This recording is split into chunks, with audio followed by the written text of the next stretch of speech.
We're met this afternoon to pay tribute to three of our former colleagues and friends. Dr. Robert LaFollette served Ball State for many, many years. Dr. Johnshoy and Dr. James Albertson served several years.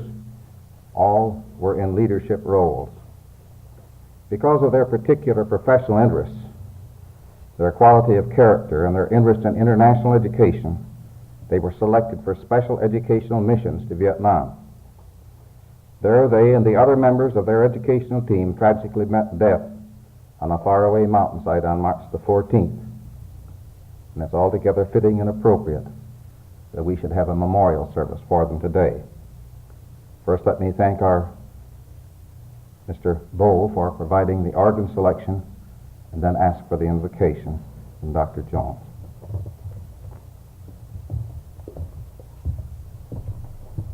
Shall we pray? O thou to whom men in all ages, of every nation, race, and station in life, have turned for life and for healing and for truth and for love and comfort and forgiveness and purpose. In this hour when the limitations of life are very obvious to us, and when unfulfilled purposes and potentialities and dreams are all too real, enable us to recognize thy presence and see thy goodness in all of our experiences. Grant us understanding beyond our knowledge, compassion beyond our capacity to give, and gratitude beyond our capacity to receive. This I pray through Jesus Christ, my Lord. Amen.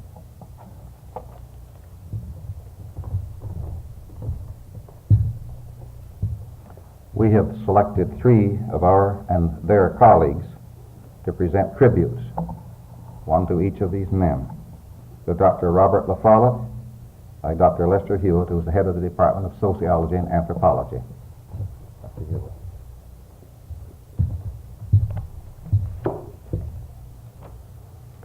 I'm told that a few short weeks before Robert LaFollette's death, he wrote to a former student whose own earlier letter had expressed concern for the hazards of the mission in which he was engaged in South Vietnam. His reply to this expressed concern was simply, "I am expendable." In these few words, we find a measure of the selflessness which characterized Robert LaFollette's readiness to give unstintingly of himself. They reflect his complete devotion to a concept of service on behalf of those values in which he believed.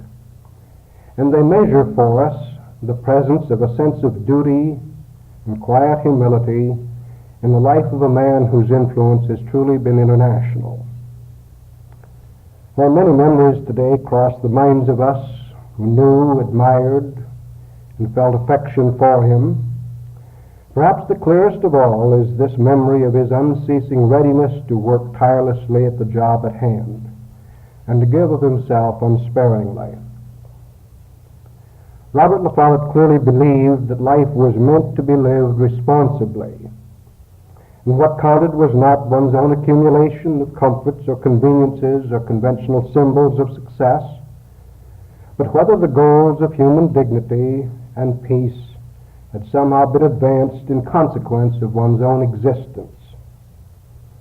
So deep and continuing was his commitment to these goals that when invited to support them in a distant and dangerous setting, he did not hesitate.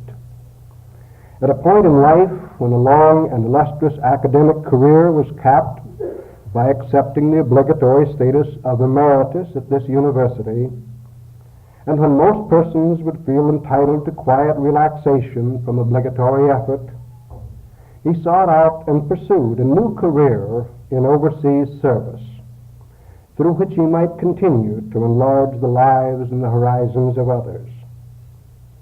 That this involved the learning of new languages, the abandoning of familiar comforts, the expenditure of vast energy did not deter him.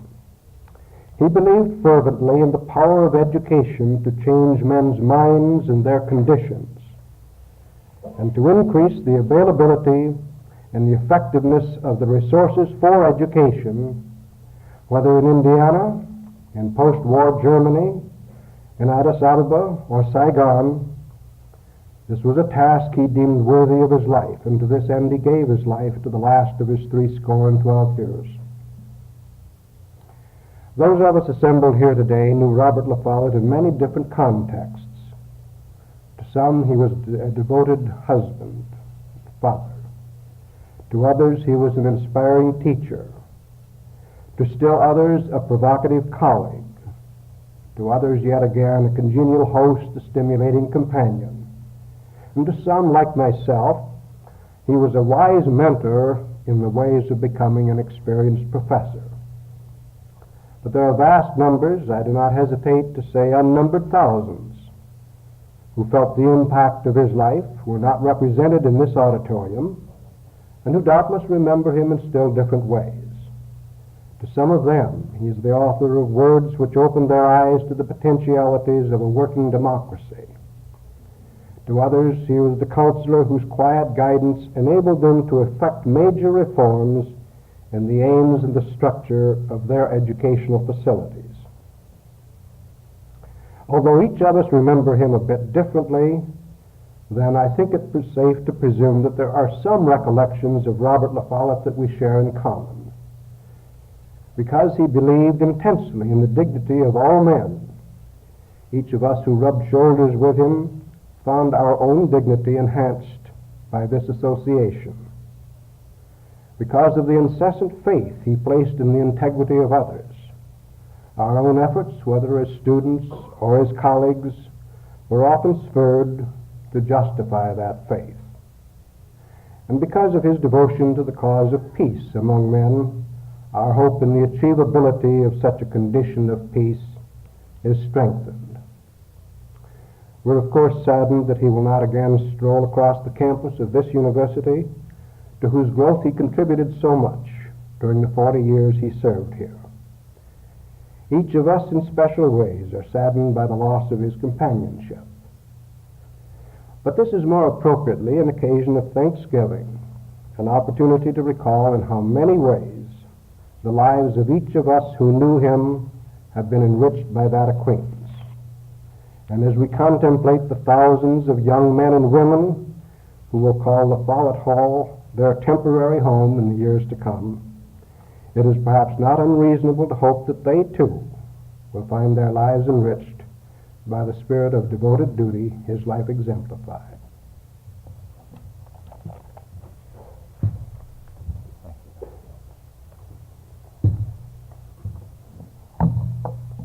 The eulogy for Dr. Howard Johnshoy will be read by Dr. Victor Lawhead, the Dean of Undergraduate Studies.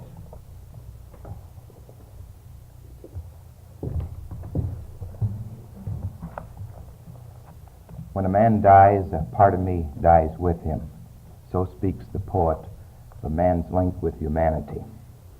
But in a different and wider sense, that part of a man still lives that has touched the sensibilities of the living and has stimulated the imagination of them.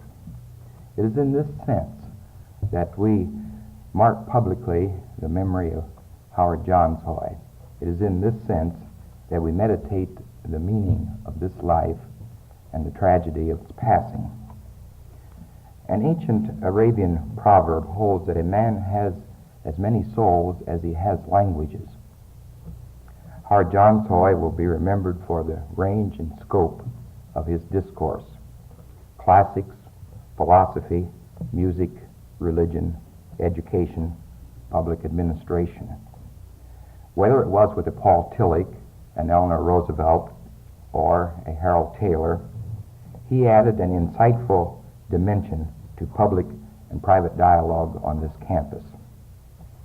Few were those among his peers who could claim his catholicity of interest, his fluency in the languages of specialties outside his own. Indeed, it was he who reminded us that all studies are one study in the end, even though the discipline goes unnamed. And yet, in our midst, he will be remembered best for his special contributions to student life, where he served the university for 7 years as Dean of Students. Taking seriously the adage inscribed on the Arts Building, gracious living is the finest of arts, he sought and achieved a high level of excellence in residence hall living. He sensitized us to the subtle difference between dormitory and residence hall, and in so doing set a tradition wherein this distinction has been observed to this day. His ideas on coeducational housing, while viewed as novel at the time, have become the accepted pattern for building residence facilities for students. Reacting early to the swell of student enrollments in the growth years of this college, he foresaw more clearly than most the need to make automatic data processing the servant rather than the master in our house. Impressed by the exciting studies elsewhere on the climates of learning, he wisely suggested that freshmen and sophomores be included in a college honors program. Finally, his leadership in calling for vital statistics on student population placed a teachers' college at an advantageous threshold for viewing its wider destiny as a university. We are in his debt for these and countless other ways he taught us to harmonize student life with the accredited values of higher education. However, no finer tribute can be made to the memory of a teacher than that of his students. Here then, Thomas Aylstrom, president of the student body at Gustavus Adolphus College, in memorial exercises a week ago. Here was a man who saw the challenge of education and approached the challenge as a crusader, performing duty in the pursuit of dreams. Here was a man who would approach a problem with the kind of courage that would not shrink from a departure if it offered a solution. Here was a man who served with a mind's wisdom and a heart's commitment. May the memory of Howard Johnshoy inspire us to strive for the excellence he so earnestly sought in this life.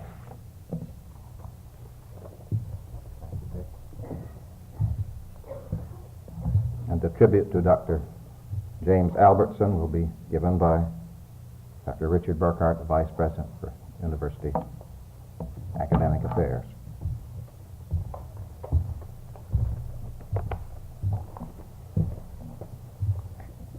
Each of us is somehow a part of everything that has happened to him. Jim was born in Colorado into a family of a Methodist minister, and he grew up as one of 4 brothers and 3 sisters. As Reverend Albertson moved into wider spheres of influence in his church, 2 of his sons became Methodist ministers, and 2 of them entered the field of education. Preaching and teaching are obviously related. Indeed, they are alternate ways of attempting to evoke maximal human response. It's not hard to see that Jim's life and work were shaped by his experiences, growing up as he did in a dedicated and a Christian family. Such a preparation made him an obvious choice of the Danforth Foundation to become a Danforth Fellow, which distinction not only helped him to complete his professional studies, but deepened his sense of commitment to the idea that a response to a Christian calling was appropriately fulfilled through a life in education. It's possible that geography, too, had an influence on Jim, whom we remember as a man of large ideas, insatiable curiosity, and an appreciation of nature in all her forms. Living as he did for so many years, where he could lift up his eyes to the mountains, he may have acquired his zest for the exploration of a further range. His life on the shores, indeed upon the wide Pacific itself, may have contributed to an expansiveness, a strength, an ear for the infinite, a sense of man's relationship to nature that we associate with him. Jim's contributions to Ball State University are too numerous to catalog. Indeed, they're so much a part of our fabric today that the puncture of the original needle he employed has long been forgotten, and the threads that he added to the tapestry that is Ball State University are among its strongest. He was preparing to become a college president while he was among us. He learned to work with faculty and students, to represent the university in our community, in our state, indeed throughout the entire north central region.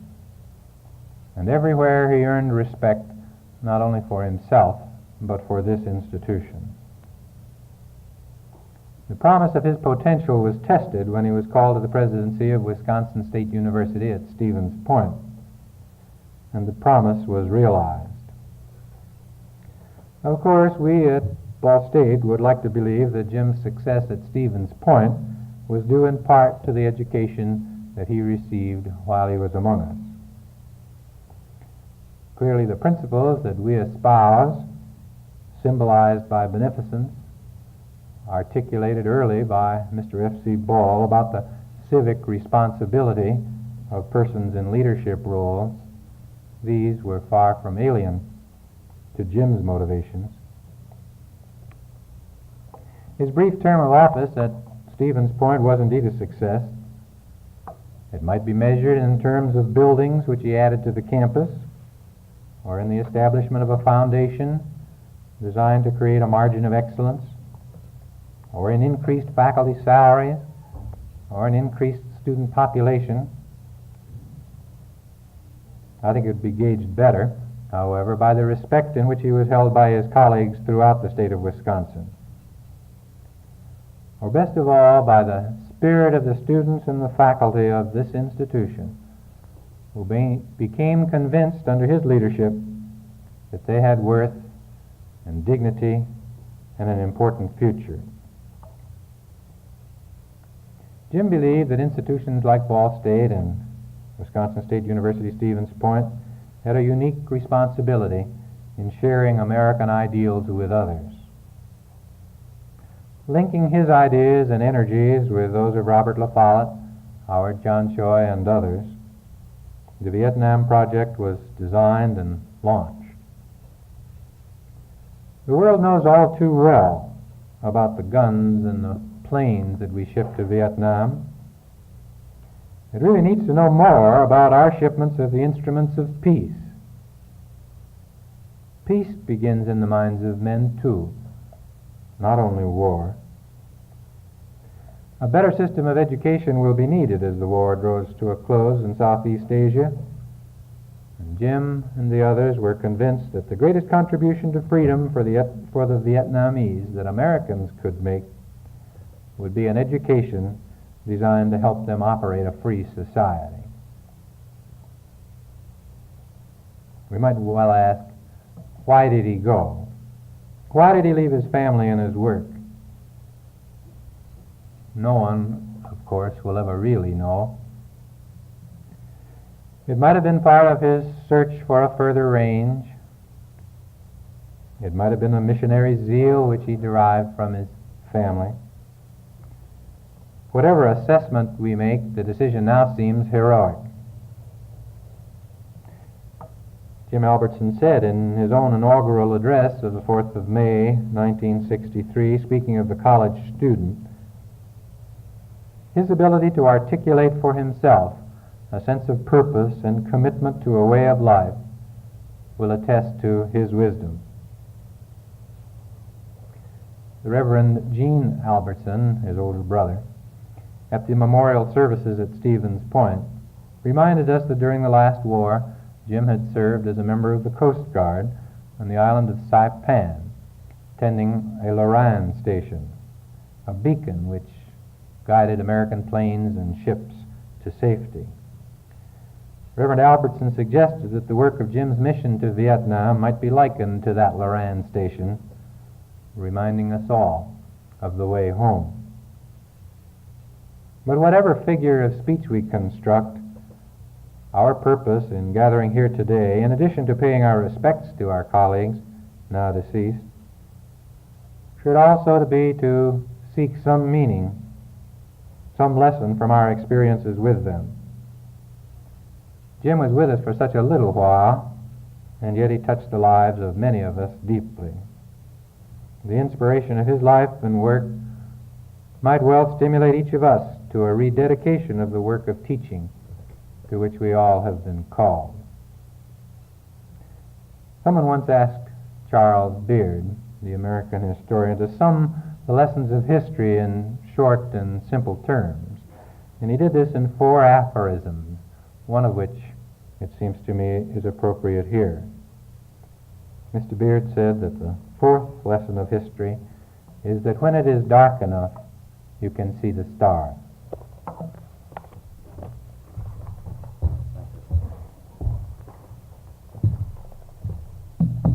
Mrs. LaFollette, other relatives, faculty members, colleagues, students, and friends, as we pay tribute to these men, we know, of course, that we are really honoring ourselves and this institution which they served so ably. Our times demand an international awareness on the part of students, on the part of faculty members and staff. And college and university communities must be vitally involved in today's social problems. As we close this memorial service, we mourn the loss of our friends and our fellow workers. And as we pay tribute to their contributions, we must not relinquish or lose the important principles which their lives exemplified. In conclusion, let me say that these eulogies and remarks will become a part of the official records of Ball State University, and copies will be sent to each family. Will you close our session, John?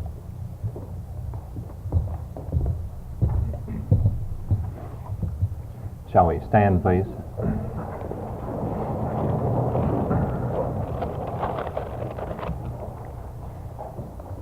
In a moment of silence, let each one of us, in our own way, express the respect which we feel, the gratitude which we feel, and renew in our own lives our commitment to the tasks that lie before us.